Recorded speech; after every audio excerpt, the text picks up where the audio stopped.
After many people waited for hours to vote in the November election, the Florida Senate is considering changes to state law. 9 election supervisors, including Susan Booker of Palm Beach County and Gertrude Walker of St. Lucie County, just testified before a Senate committee in Tallahassee. News Channel 5's Alex Sands was the only South Florida reporter at the hearing, and he's at the state capitol with the very latest. Alex?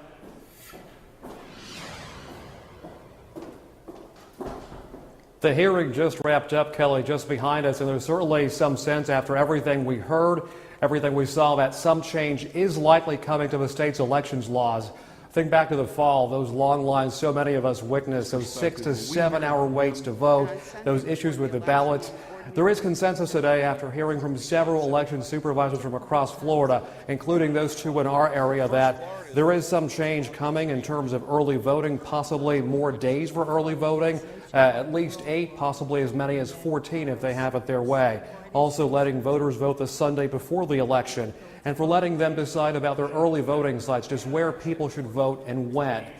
There's also those long ballots we saw limiting the amendments, the language in those ballots, those amendments to about 75 words.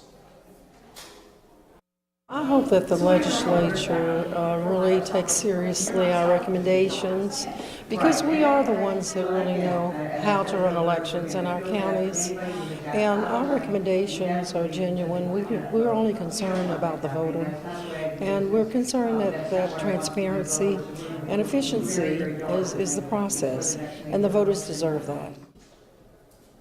A major push for change when the legislature opens its session here in March.